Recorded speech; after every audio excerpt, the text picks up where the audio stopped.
C'est avec l'esprit que tu vis la communion. Si l'esprit est ici, sur la terre, et que toi, tu as donné ta vie à Jésus, tu es rentré dans les eaux du baptême, mais que tu ne vis pas la communion, tu n'as pas commencé ta vie chrétienne. Amen. Ta vie chrétienne n'a pas commencé. C'est pour ça que tu vis une vie de défaite. C'est pour ça que tu vis une vie qui recommence. C'est pour ça que spirituellement, tu ne grandis pas. Quelqu'un dit à son voisin, communion. 2 Corinthiens 3, verset 17 à 18 dit quoi? Le Seigneur, Dieu, le Seigneur c'est Dieu, non?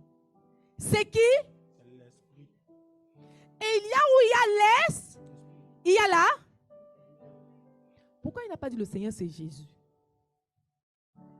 Parce que la partie de Dieu qui te concerne maintenant, puisque tu as déjà donné ta vie à Jésus, c'est qui? Mais l'Esprit va faire quelque chose de magnifique dans ta vie. Il va glorifier toujours Jésus. Amen. Tu sauras que quelqu'un a l'Esprit de Dieu vivant parce qu'il glorifie Jésus. Amen.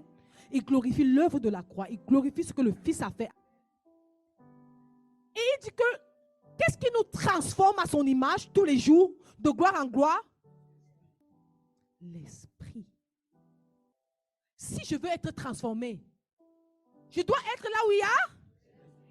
Parce que là où il y a l'Esprit, il y a la liberté de quoi?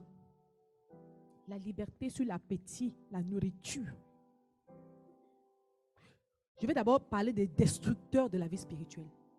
La nourriture, l'appétit, le Dieu ventre, la liberté de comment tu vois l'argent. Un autre Dieu, le Dieu maman. La liberté face aux oppressions sexuelles. La liberté contre toi-même, un autre Dieu. Nous-mêmes, nous sommes un Dieu redoutable. Notre chair est redoutable. Amen. La seule façon de vaincre, j'ai oublié encore, le monde. Merci Saint-Esprit. La liberté contre le monde. C'est pour ça que j'ai lu d'abord le 1 Corinthiens, crois qu'il disait quoi? Que ne t'attends pas à ce que le monde t'acclame. Si le monde t'acclame, c'est que tu es en train de faire les mêmes choses qu'eux. Le monde va te trouver fou. Donc, mon frère, ma soeur, toi qui es ici, si tes amis mondains sont trop à l'aise dans ta présence, il faut que tu t'inquiètes. Il n'y a pas de relation entre la lumière et les ténèbres. Ils doivent être en train de dire que tu as changé, que tu es devenu bizarre. Ne vous mens pas. Est-ce que c'est moi qui dis? C'est de ça que je veux parler aujourd'hui. Cette communion. C'est pour ça que nous sommes en défaite. 99% des chrétiens vivent la défaite à cause qu'ils ne sont pas en communion avec le Saint-Esprit. Quand une maman qui est née de nouveau, qui connaît Jésus, qui connaît le Saint-Esprit dit, mon fils est malade, tu vas prier pour elle, pour lui. Je dis amen, alléluia, je vais prier. Mais ça me montre que quoi? C'est une maman qui n'est pas en communion. La vie de prière de nos enfants, c'est notre vie de prière. La foi de nos enfants, c'est notre foi. Les parents qui n'ont même pas de vie de prière, là, ils viennent de réaliser que ça veut dire que les enfants n'ont rien et que leurs enfants sont exposés à Satan d'une façon terrible. Si tu n'as pas de foi, c'est que ton fils n'a pas de foi. Si tu n'as pas de vie de prière, c'est que ton fils n'a pas de vie de prière. Et si quelqu'un qui n'a pas de vie de prière, il est exposé à Satan. En tant que votre sœur en Christ, en tant que servant de Dieu vivant, moi, je vais tout prier. Partout, il y a les malades. Mais si tu venais aussi le faire avec moi, amen. Et si toi aussi, tu devenais quelqu'un qui prie pour les malades, amen. Si toi aussi, tu priais pour que les gens reçoivent l'Esprit, amen. C'est pour ça que je veux partager ça, amen. La communion. Nous avons donné nos vies à Jésus. La première chose qui nous montre que nous sommes transformés, c'est notre caractère. Oh, ne vous mentez pas que ce n'est pas parce que vous parlez en langue. C'est votre caractère. Et les premières personnes qui connaissent vos vrais caractères, c'est vos conjoints. C'est vos maris, c'est vos femmes. c'est vos enfants. C'est vos sœurs avec qui vous vivez, vos frères avec qui vous vivez. La première personne qui connaît si tu es vraiment converti, si tu grandis dans le Seigneur, c'est Satan. C'est ta chair. Vrai ou faux? Parce que quand tu manges alors que tu es rassasié, ton ventre sait. Mais tu continues à manger. Il sait qu'il est ton Dieu. Amen. La communion. Nous allons lire une série de versets. Aller dans les Écritures va nous donner une délivrance. C'est que c'est écrit. Si c'est écrit, je dois seulement dire oui et amen. Et si je dis oui et amen, je dois agir comme quelqu'un qui sait que c'est écrit. Amen. Nous vivons trop dans la défaite. Ce que les enfants de Dieu vivent, ce n'est pas normal. Avec le grand et puissant Dieu qu'ils ont. Avec l'esprit du puissant Dieu. L'esprit, la présence de l'esprit, c'est la puissance de Dieu. Si j'ai la puissance, est-ce que je dois vivre dans la défaite? Amen. Oui, lis Jean d'abord 8, 36. Jean 8, le verset 36. Si donc le Fils vous a franchi, vous serez réellement libre. On connaît ce passage, non? Si le Fils nous a franchis, nous serons libres. Parce que rappelle-toi, la seule chose qui t'empêche de donner au Saint-Esprit sa place dans ta vie, c'est parce que tu es encore esclave. On est d'accord? Esclave de ton mauvais caractère, tout simplement. Esclave des choses qui ne plaisent pas à Dieu. Et comme le Saint-Esprit, il est doux, il n'est pas là pour t'effrayer, il n'est jamais là pour te forcer. Qu'est-ce qui va se passer, tu crois? Il va à un moment donné s'asseoir, rester à côté de toi et il va te voir vivre ta vie sans l'Esprit. Une vie de défaite et de défaite et de défaite et de défaite. Je vous assure, beaucoup de nos vies brisent le cœur du Saint-Esprit. Parce qu'il dit, mais c'est écrit dans la Bible. Pourquoi elle ne cherche pas? C'est écrit. Je vous assure qu'il n'y a pas quelqu'un qui va chercher Dieu de tout son cœur. Dieu ne va pas se laisser trouver par lui. Ça n'existe pas. Ça n'existe pas. Ça n'existe pas.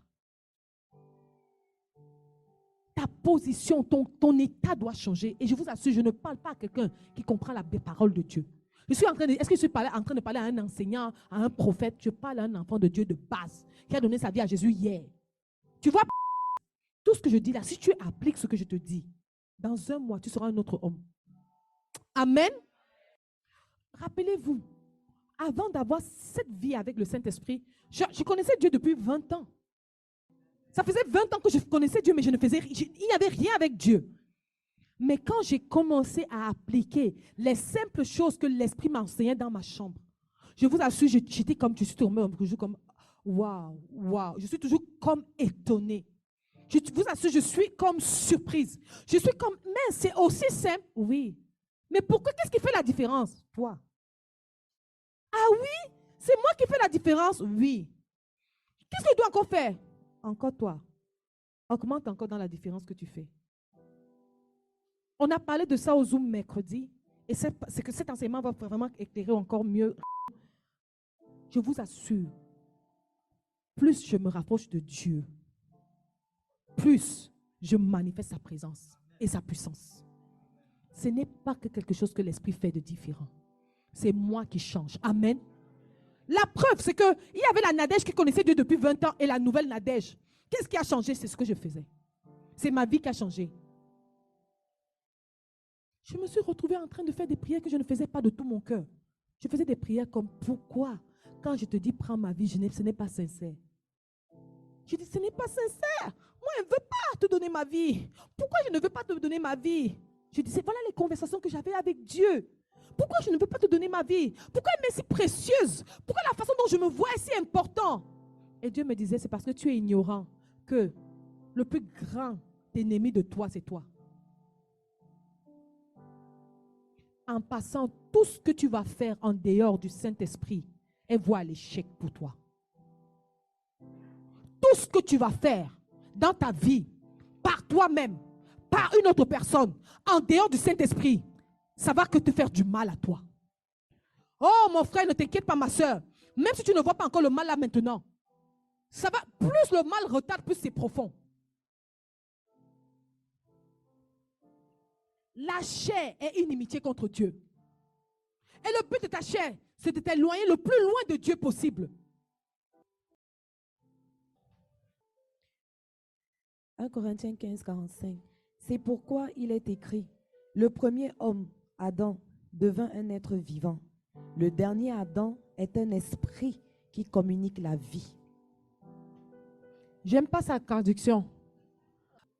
Non, un esprit vivifié. Qui a cette traduction? Oui, vas-y, lis. Ah oui, c'est pourquoi il est écrit, le premier homme, Adam, devint une âme vivante. Le dernier Adam est devenu un esprit vivifiant. Mais tu te rends compte, esprit vivifiant, ça ne vous parle pas imaginez ça dans votre tête. Un esprit vivifiant, ça veut dire quoi? Qui produit la vie, qui manifeste la vie. Nous sommes le premier Adam, nous sommes le dernier. Amen. Est-ce que tu es un esprit vivifiant? Non. Pourquoi? Là, on fait le constat, n'est-ce pas? On va dire que la parole de Dieu dit et le constat sur nos vies. Hein? Pour que quand il veut dire que tu n'es rien et que je ne suis rien, vous comprenez pourquoi depuis là il dit que je ne suis rien. Je ne suis rien, tu n'es rien, tu n'es rien, je ne suis rien, tu n'es rien, tu n'es rien. Que tu ne penses pas que parce qu'il était insulté. C'est parce que nous ne sommes vraiment rien. Amen. Amen. Regardons le film de notre vie. Tu n'es pas un esprit vivifiant. Je ne suis pas un esprit vivifiant. Amen. Le passage suivant. Romains 8, le verset 2. Oui. En effet, la loi de l'esprit de vie en Jésus-Christ m'a affranchi de la loi du péché et de la mort. Voilà encore une base. Si la loi de l'esprit m'a affranchi du péché et de la mort, pourquoi je suis esclave du péché? Parce qu'en passant, la paresse est un péché et tu es esclave de la paresse. En passant, excuse-moi, la gourmandise est un péché, tu es esclave de la gourmandise. Excuse-moi, ton mauvais caractère est un péché, tu es esclave de ton mauvais caractère. Excuse-moi, ta volonté même est une abomination à Dieu, mais tu aimes faire ta volonté et non la volonté de Dieu. Pourtant, on dit que si tu es en Christ, tu ne dois pas. Vous savez, une des choses qui nous choque et qui est choquante, c'est que il n'y a rien de pire pour un malade qui s'ignore. Vrai ou faux? C'est pour ça que quand l'Esprit de Dieu vient en quelqu'un, la première chose qui descend sur lui, c'est la conviction du péché. Dieu te fait réaliser que tu n'es rien, en fait, tu es méchant. Mais vous savez quoi? La plupart des enfants de Dieu pensent qu'ils sont enfants de Dieu. Et qu'ils sont là où Dieu devait les faire et que Dieu peut être fier d'eux. Non, regarde-toi toi-même. Dieu peut être fier de toi. Pas de moi. Et je te dis que si tu ne réalises pas que tu n'as pas de quoi rendre fier Dieu, tu ne vas pas commencer à chercher à changer. Ce qui empêche quelqu'un de devenir excellent, c'est parce qu'il se contente d'être bon. Il n'y a rien en toi. Même si tu connais, je te dis, regarde-toi. Dieu ne peut pas être fier de toi. Et si tu ne réalises pas, si tu crois que ce que tu y es arrivé parce que tu as donné à Dieu ta vie, tu as beaucoup fait, mais ça veut dire que tu crois que tu lui as donné ta vie pour lui. C'est pour toi. Lui, il fait quoi avec? C'est encore pour te sauver de l'enfer. Excusez-moi. Les gens remplissent les assemblées. Ils attirent des gens dans leurs assemblées pour leur dire comment ils sont des super-héros. Ce n'est pas vrai. Pour être super-héros, allez lire la Bible. Mon frère, ma soeur, je suis en train de lire l'histoire de tous les super-héros de la Bible. Ils avaient un truc en commun. Ils fusionnaient avec le Saint-Esprit. Ils devenaient un. La fait qu'on te dit que super-héros, power, I know who I am. Tu es qui? Le punching ball de Satan? Le punching ball de Satan? Qui es-tu? Parce que tous les super-héros de la Bible ont une caractéristique. Ils ont fusionné avec le Saint-Esprit. Ils sont devenus un. Aujourd'hui, l'Esprit de Dieu me permet de venir te dire, si tu n'exploses pas, si tu ne deviens pas un esprit vivifiant, c'est parce que tu n'as pas communié avec le Saint-Esprit. Tu n'as pas fusionné avec lui. Tu n'es pas disparu pour que le Saint-Esprit prenne toute sa place. Encore là, ça dépend de ce que tu veux. Ça dépend de ce que tu veux. Il y a des gens, Ils ne veulent pas tout ça. Et ça, ce message n'est pas pour toi. Mais je parle à un homme et à une femme qui veut qu'en chantant, les aveugles voient. Tous les jours de ma vie, je lui demande, montre en moi la chose que je dois laisser pour que tu viennes complètement prendre ta place. Mais je n'accepte pas être une défaite. Parce que ce n'est pas ce que tu es.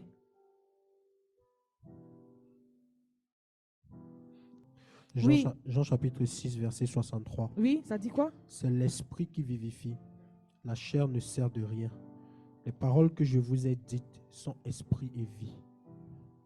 On est encore là. Ça, c'était encore juste pour asseoir que la vie, là, pour devenir un esprit vivifiant, c'est l'esprit de Dieu qui le fait. D'accord? Dans 2 Corinthiens 13, verset 14, Paul nous dit que la communion avec le Saint-Esprit soit avec vous tous. C'est une prière qu'il fait quand il finit sa lettre. Que la communion avec le Saint-Esprit soit avec vous tous. Que la communion avec le Saint-Esprit soit avec vous tous. Que la communion du Saint-Esprit soit avec vous tous. Moïse, Dieu va le rencontrer dans le désert. Et Dieu va lui dire, tu vas aller délivrer mon peuple. Et Moïse va dire à Dieu que moi, je ne peux pas faire ça. Tu sais que j'ai la bouche embarrassée. Nous connaissons toute l'histoire. Mais ce qui va se passer, c'est que l'Esprit de Dieu va se poser pour Moïse. Et il va devenir un homme surnaturel. Vrai ou faux? Je veux te rappeler que Moïse était un meurtrier. Je ne suis même pas sûr que tu as déjà tué quelqu'un, toi qui es dans cette salle. Mais Dieu a déjà pris quelqu'un qui a tué quelqu'un d'autre pour faire de lui un sauveur. La seule chose que Moïse a dû faire, c'est de disparaître pour que l'Esprit apparaisse. Disparaître pour que l'Esprit apparaisse. Ne t'inquiète pas, je ne vais pas finir l'enseignement sans te dire comment tu dois disparaître. Mais si tu disparais, l'Esprit va apparaître. Amen. Amen. Amen. Après Moïse, Dieu va aller sur Josué. Il n'y a pas un homme comme Josué qui, pendant un jour, il a arrêté la progression du soleil. Il a stoppé la lune. Imaginez la puissance du petit. Il était jeune, vous savez ça, non? Vous savez ça, non? Il était jeune, n'est-ce pas? Donc, toi qui es jeune, dis que le jeune devient surnaturel avec le Saint-Esprit. Que les jeunes là, jeunes, c'est 7 à 77 ans en passant. Nous les jeunes,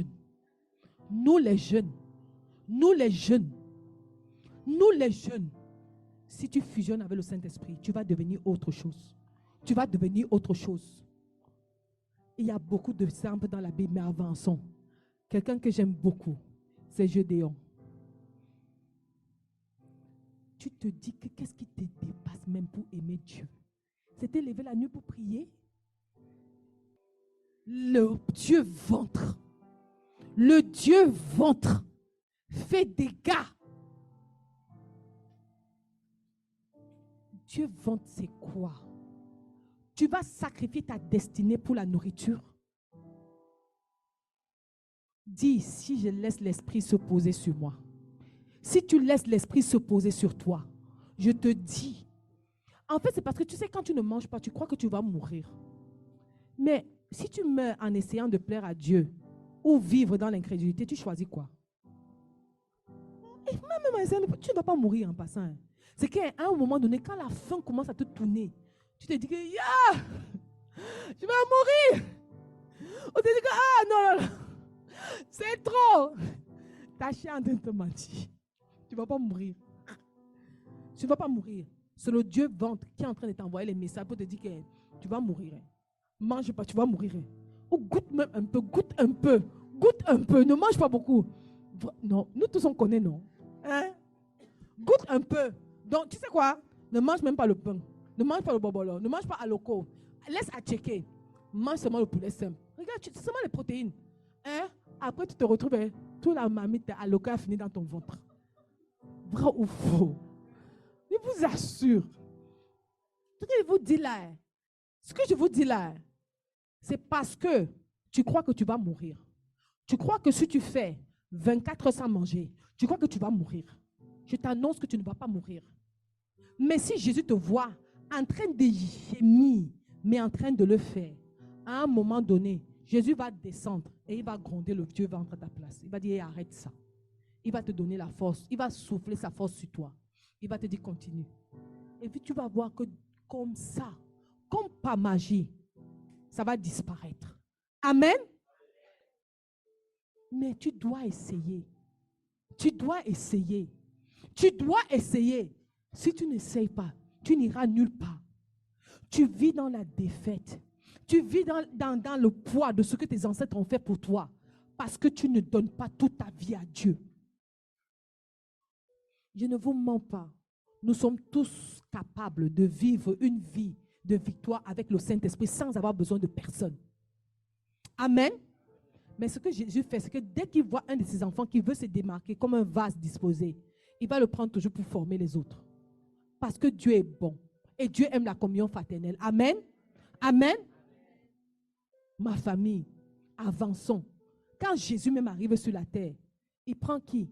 Illettrés, pécheurs, des gens qui n'ont même pas étudié. Il dit, c'est vous qui allez répandre l'évangile sur toute la terre. Toi, tu es même mieux que eux. Tu peux être pire que Pierre? Non. Quand le Saint-Esprit fusionne avec un être humain, quand le Saint-Esprit fusionne avec un être humain, c'est quoi cette fusion? Comment le Saint-Esprit fusionne? Qui veut savoir? Si elle te dit quoi faire, tu vas faire.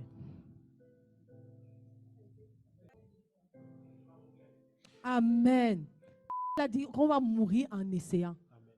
Hey, vous avez catché. En passant, toutes les choses de Dieu, c'est comme ça. Mais en essayant, tu vas voir que c'est toi qui vas maintenant être le coach des autres pour dire comment on fait ça. Amen. Parce que c'est comme ça que Dieu fait. Tu n'es pas capable de le faire. Il faut d'abord que tu enlèves dans ta tête que je décide que je vais le faire. Non, non, non, non, non. Je vais aller chercher Dieu. Je vais chercher la face de Dieu. Je vais chercher à plaire à Dieu. Je vais chercher à aimer Dieu. De telle sorte que, comme il va me voir essayer, il va venir me donner la force de ça. Amen. Comment on fusionne avec le Saint-Esprit? 2 Corinthiens 3, le verset 18. Tu peux relire? 2 Corinthiens chapitre 3, le verset 18. Nous tous qui, le visage découvert, contemplons comme dans un miroir la gloire du Seigneur, nous sommes transformés en la même image, de gloire en gloire. Tu contemples qui? La gloire du Seigneur. La gloire de quelqu'un, c'est quoi? La gloire, c'est quoi? Les opinions. C'est les opinions. Ouais. Lampadaire sur vous tous. Amen. La gloire du Seigneur, c'est les opinions de Dieu. Tu es transformé quand chaque fois tu veux savoir ce que Dieu en pense. Son avis, ce qu'il veut faire. Ce n'est pas en voyant Dieu guérir les malades. Parce que quand tu cherches à savoir ce que quelqu'un pense de quelque chose, c'est que tu veux savoir, tu veux aimer la personne, non. Ce que tu veux le connaître, non. Voilà comment tu es transformé. Je ne vous mens pas. Relisons le passage maintenant. Mettez à la place de gloire, opinion. On dit que qu'est-ce que la chose qui te transforme? Comment l'esprit te transforme? C'est parce que tu contemples sa gloire de jour en jour.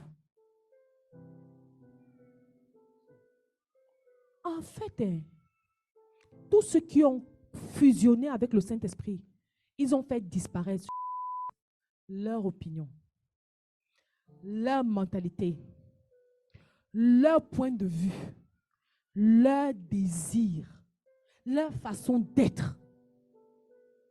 Oh, nos façons d'être. C'est ça, donner sa vie à Jésus. Soit dit en passant. Cours 101 de donner sa vie à Jésus. Tu donnes ton opinion pour que ce soit son opinion qui apparaisse. Mais c'est dur, hein, n'est-ce pas? Comment tu vas y arriver? Dieu va venir te donner la force de le faire s'il te trouve en essayant. Amen.